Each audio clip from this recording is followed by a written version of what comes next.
कुंज विहारणे नमः। श्री स्वामी हरिदास विजय तीर्थराम, श्री युगल सरकार, सदगुरुदेव और आप सभी रसिक भक्त वृंदों के श्री चरणों में दास का साष्टांग दंडवत प्रणाम।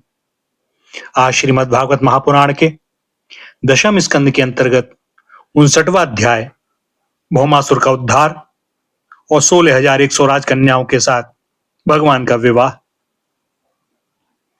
राजा परीक्षित ने पूछा, भगवान श्री कृष्ण ने भौमासुर को, जिसने उन स्त्रियों को बंदी गृह में डाल रखा था, क्यों और कैसे मारा?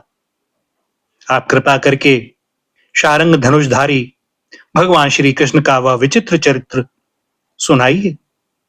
श्री सुखदेव जी ने कहा, परीक्षित, भौमासुर ने वरुण का छत्र, माता अदिति के कुंडल और मेरु पर्वत पर स्थित देवताओं का मणि पर्वत नामक स्थान छीन लिया था। इस पर सबके राजा इंद्र द्वारका में आए और उसकी एक एक करतूत उन्होंने भगवान श्री कृष्ण को सुनाई। अब भगवान श्री कृष्ण अपनी प्रिय पत्नी सत्यभामा के साथ गरुड़ पर सवार हुए और भौमासुर की राजधानी प्राग ज्योतिषपुर में गए। प्राग ज्योतिषपुर में प्रवेश करना बहुत कठिन था। पहले तो उसके चारों ओर पहाड़ों की किलेबंदी थी, उसके बाद शस्त्रों का घेरा लगाया हुआ था, फिर जल से भरी खाई थी, इसके बाद आग या बिजली की चारदीवारी थी और उसके भीतर वायु बंद करके रखा गया था। इसके भी भीतर मूर दैत्य ने नगर के चारों ओर अपने 10,000 घोर एवं सुदृढ़ जाल बिछा रखे थे।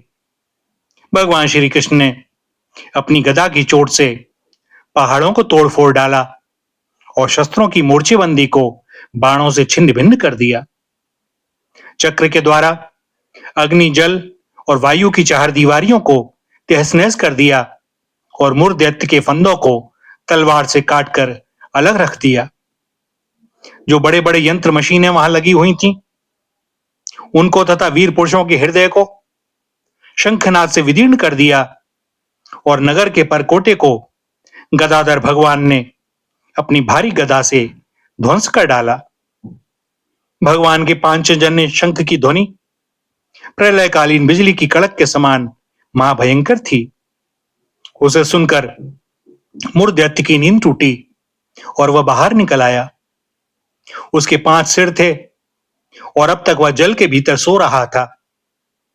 वह दैत्य प्रलयकालीन सूर्य और अग्नि के समान प्रचंड तेजस्वी था। वह इतना भयंकर था कि उसकी ओर आंख उठाकर देखना भी आसान काम नहीं था। उसने त्रिशूल उठाया और इस प्रकार भगवान की ओर दौड़ा जैसे सांप गरुड़ जी पर टूट पड़े। उस समय ऐसा मालूम होता था मानो वह अपने 5 मुखों से त्रिलोकी को निगल जाएगा। उसने अपने त्रिशूल को बड़े वेग से घुमाकर गरुड़ जी पर चलाया और फिर अपने 5 मुखों से घोर सिंहनाद करने लगा। उसके सिंहनाद का महान शब्द पृथ्वी, आकाश, पाताल और 10 दिशाओं में फैलकर सारे ब्रह्मांड में भर गया। भगवान श्री कृष्ण ने देखा कि मूर दैत्य का त्रिशूल गरुड़ की ओर बड़े वेग से आ रहा है। तब अपना हस्त कौशल दिखाकर फुर्ती से उन्होंने 2 बाण मारे, जिनसे वह त्रिशूल कटकर 3 टुकड़े हो गया। क्षमा करें। इसके साथ ही मूर दैत्य के मुखों में भी भगवान ने बहुत से बाण मारे। इससे वह दैत्य अत्यंत क्रुद्ध हो उठा और उसने भगवान पर अपनी गदा चलाई, परंतु भगवान श्री कृष्ण ने अपनी गदा के प्रहार से मूर दैत्य की गदा को अपने पास पहुंचने के पूर्व ही चूर चूर कर दिया। अब वह अस्त्रहीन हो जाने के कारण अपनी भुजाएं फैलाकर श्री कृष्ण की ओर दौड़ा और उन्होंने खेल ही खेल में चक्र से उसके 5 सिर उतार लिए। सिर कटते ही मूर दैत्य के प्राण पखेरु उड़ गए और वह ठीक वैसे ही जल में गिर पड़ा जैसे इंद्र के वज्र से शिखर कट जाने पर कोई पर्वत समुद्र में गिर पड़ा हो। मूढ़ दैत्य के 7 पुत्र थे, ताम्र, अंतरिक्ष, श्रवण, विवावसु, वसु, नवस्वान और अरुण।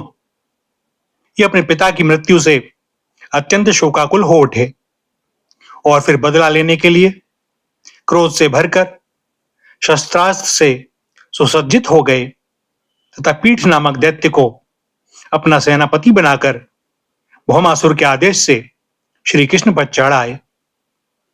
वे वहां आकर बड़े क्रोध से भगवान श्री कृष्ण पर बाण, खड्ग, गदा, शक्ति, रिष्टि और त्रिशूल आदि प्रचंड शस्त्रों की वर्षा करने लगे।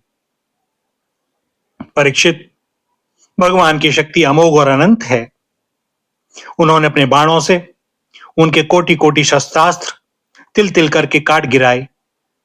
भगवान के शस्त्र प्रहार से सेनापति पीठ और उसके साथी दैत्यों के सिर, जांघें, भुजा, पैर और कवच कट गए और उन सभी को भगवान ने यमलोक पहुंचा दिया। जब पृथ्वी के पुत्र नरकासुर, जिसे भौमासुर भी कहते हैं, ने देखा कि भगवान श्री कृष्ण के चक्र और बाणों से हमारी सेना और सेनापतियों का संहार हो गया, तब उसे असह्य क्रोध हुआ। वह समुद्र तट पर पैदा हुए बहुत से मतवाले हाथियों की सेना लेकर नगर से बाहर निकला। उसने देखा कि भगवान श्री कृष्ण अपनी पत्नी के साथ आकाश में गरुड़ पर स्थित हैं।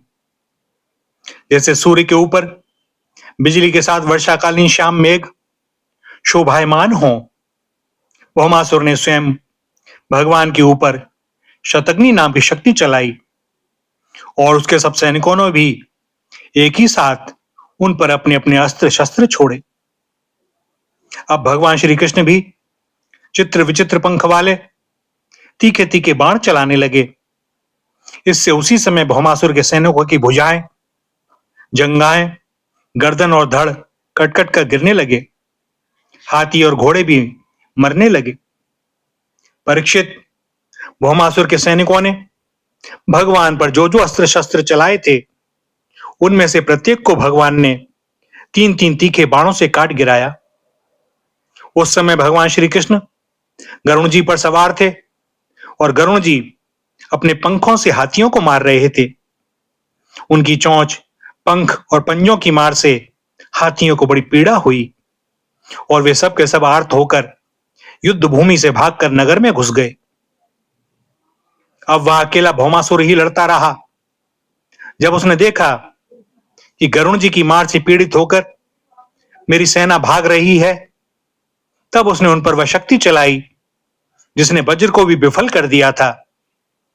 परंतु उसकी चोट से पक्षीराज गरुण तनक भी विचलित न हुए, मानो किसी ने मतवाले गजराज पर फूलों की माला से प्रहार किया हो। अब भौमासुर ने देखा कि मेरी एक भी चाल नहीं चलती, सारे उद्योग विफल होते जा रहे हैं। तब उसने श्री कृष्ण को मार डालने के लिए एक त्रिशूल उठाया, परंतु उसे अभी वह छोड़ भी ना पाया था कि भगवान श्री कृष्ण ने छुरे के समान तीखी धार वाले चक्र से हाथी पर बैठे हुए भौमासुर का सिर काट डाला। उसका जगमगाता हुआ सिर कुंडल और सुंदर किरीट के सहित पृथ्वी पर गिर पड़ा। उसे देखकर भौमासुर के सगे संबंधी हाय हाय पुकार उठे। ऋषि लोग साधु साधु कहने लगे और देवता भगवान पर पुष्पों की वर्षा करते हुए स्तुति करने लगे। अब पृथ्वी भगवान के पास आई। उसने भगवान श्री कृष्ण के गले में वैजयंती के साथ वनमाला पहना दी और अदिति माता के जगमगाते हुए कुंडल, जो तपाए हुए सोने के एवं रत्न जटित थे, भगवान को दे दिए तथा वरुण का छत्र और साथ ही एक महामणि भी उनको दी। राजन, इसके बाद पृथ्वी देवी बड़े बड़े देवताओं के द्वारा पूजित विश्वेश्वर भगवान श्री कृष्ण को प्रणाम करके हाथ जोड़कर भक्ति भाव भरे हृदय से उनकी स्तुति करने लगी। पृथ्वी देवी ने कहा, शंख चक्र गदाधारी देव देवेश्वर, मैं आपको नमस्कार करती हूं। परमात्मन, आप अपने भक्तों की इच्छा पूर्ण करने के लिए उसी के अनुसार रूप प्रकट किया करते हैं, आपको मैं नमस्कार करती हूं। प्रभो, आपकी नाभि से कमल प्रकट हुआ है, आप कमल की माला पहनते हैं, आपके नेत्र कमल से खिले हुए और शांतिदायक हैं। आपके चरण कमल के समान सुकुमार और भक्तों के हृदय को शीतल करने वाले हैं। आपको मैं बार बार नमस्कार करती हूं। आप समग्र ऐश्वर्य, धर्म, यश, संपत्ति, ज्ञान और वैराग्य के आश्रय हैं। आप सर्वव्यापक होने पर भी स्वयं वसुदेव नंदन के रूप में प्रकट हैं। मैं आपको नमस्कार करती हूं। आप ही पुरुष हैं और समस्त कारणों के भी परम कारण हैं। आप स्वयं पूर्ण ज्ञान स्वरूप हैं। मैं आपको नमस्कार करती हूं। आप स्वयं तो हैं जन्म रहित, परंतु इस जगत के जन्मदाता आप ही हैं। आप ही अनंत शक्तियों के आश्रय ब्रह्म हैं। जगत का जो कुछ भी कार्य कारणमय रूप है, जितने भी प्राणी या प्राणी हैं, सब आपके ही स्वरूप हैं। परमात्मन, आपके चरणों में मेरा बार बार नमस्कार। प्रभो, जब आप जगत की रचना करना चाहते हैं, तब उत्कट रजोगुण को, और जब इसका प्रलय करना चाहते हैं, तब तमोगुण को, तथा जब इसका पालन करना चाहते हैं, तब सत्वगुण को स्वीकार करते हैं। परंतु यह सब करने पर भी आप इन गुणों से ढकते नहीं, लिप्त नहीं होते। जगतपते, आप स्वयं ही प्रकृति, पुरुष और दोनों के संयोग वियोग के हेतु काल हैं, तथा उन तीरों से परे भी हैं। भगवान, मैं पृथ्वी, जल, अग्नि, वायु, आकाश, पंच तन्मात्राएं, मन, इंद्रिय और इनके अधिष्ठात्र देवता, अहंकार, मैं तत्व, कहां तक कहूं, यह संपूर्ण चराचर जगत आपके अद्वितीय स्वरूप में भ्रम के कारण ही पृथक प्रतीत हो रहा है। शरणागत भय भंजन प्रभो, मेरे पुत्र भौमासुर का यह पुत्र भगदत्त अत्यंत भयभीत हो रहा है। मैं इसे आपके चरण कमलों की शरण में ले आई हूं। प्रभो, आप इसकी रक्षा कीजिए और इसके सिर पर अपना वह कर कमल रखिए, जो सारे जगत के समस्त पाप तापों को नष्ट करने वाला है। श्री सुखदेव जी कहते हैं, परीक्षित, जब पृथ्वी ने भक्ति भाव से विनम्र होकर इस प्रकार भगवान श्री कृष्ण की स्तुति प्रार्थना की, तब उन्होंने भगदत्त को अभयदान दिया और भौमासुर के समस्त संपत्तियों से संपन्न महल में प्रवेश किया।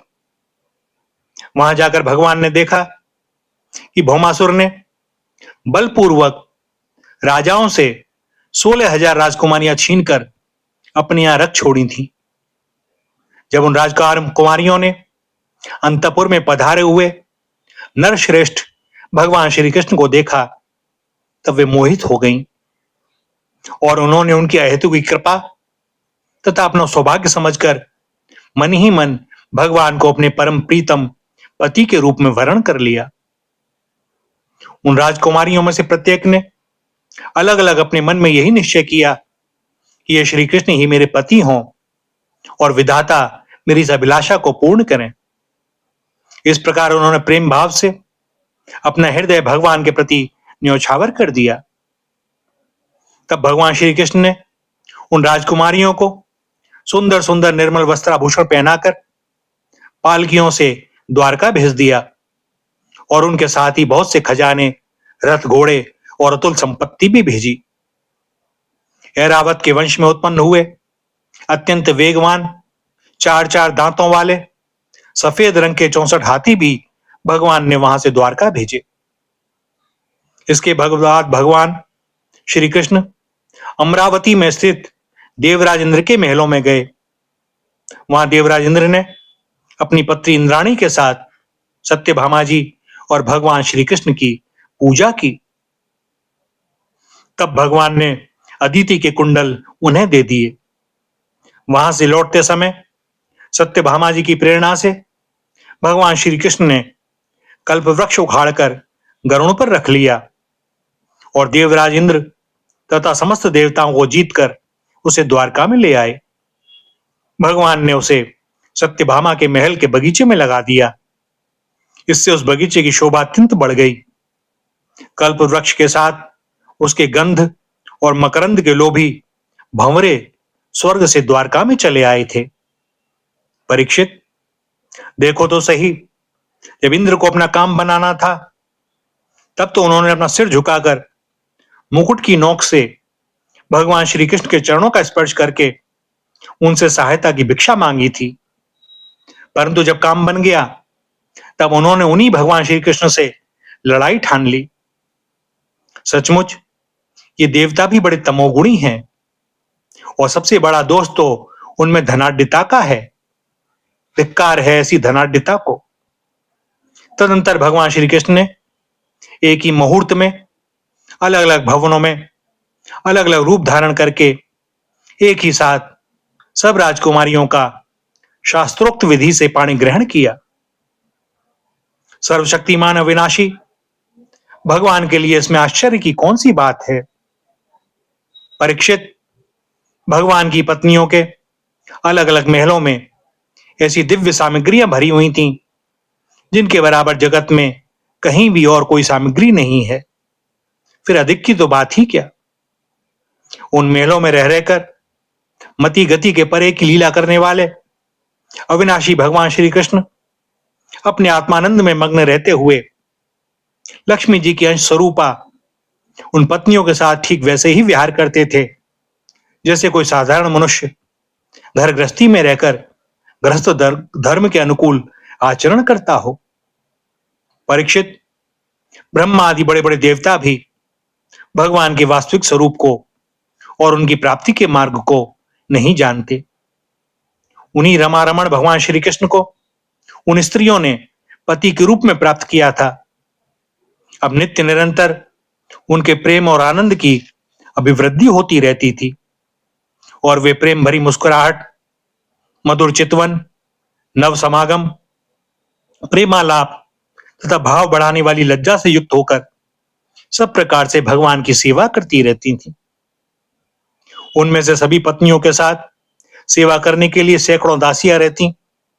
फिर भी जब उनके महल में भगवान पधारते तब वे स्वयं आगे जाकर आदर पूर्वक उन्हें लिवा लाती, श्रेष्ठ आसन पर बैठाती, उत्तम सामग्रियों से पूजा करती, चरण कमल पखारती, पान लगाकर खिलाती, पांव दबाकर थकावट दूर करती, पंखा झलती, इत्र फुलेल चंदन आदि लगाती, फूलों के हार पहनाती, केश संवारती, सुलाती, स्नान कराती और अनेक प्रकार के भोजन कराकर अपने ही हाथों भगवान की सेवा करती।